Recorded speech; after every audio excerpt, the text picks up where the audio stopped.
بچه ها دوم چالشه حدس بلاک به همراه حاج پویا چجوری شدی با؟ نه حاج پویان داداش من رفتم تو چست تو حدساتو ببین. خب یه دونه اینو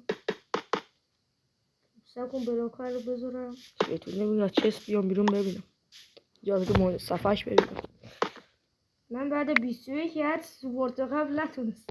بعد 20 حداقل از 21 باید 5 تاشو درست جواب میدادی. پرتغال امارات میکن امارات میذاشت. عجیبه شعر عجیبیه. آشویا به خودش میگه پوتس نمیدونم چرا. شما دلیلشو بگید. الله اکبر بزن. وای چیکار کنم؟ 100% تو گلد زرد دوست داری گلد گذاشتی. لاکارو بگیرم. همه رو کور بگیر. من میدونم تو زرد دوست داری گلد دوست داری. یکی درست.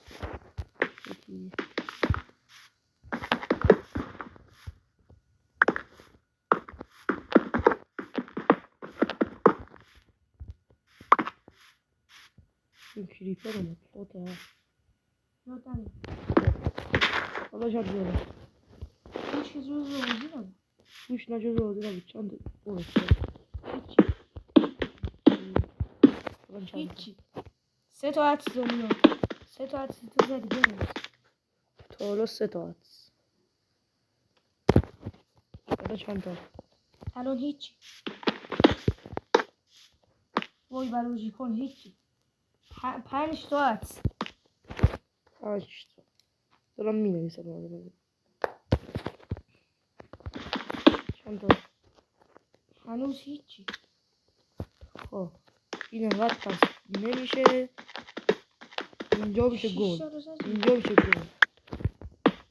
اگه من نتونم با بیشتر از حدس آچویان تو در آنده به انصراف دادی. من اگه نتونم از 21 بیشتر حدس بزنم و نتونم انصراف بدم تو میبری این رانده.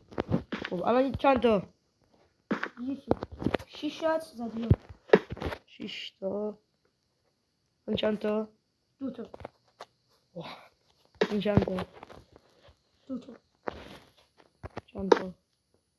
3 تا. 3 تا. چند تا شد؟ 9 تا. 10 تا نشد. 9 تا. چند تا؟ هنوز همون 3 تا.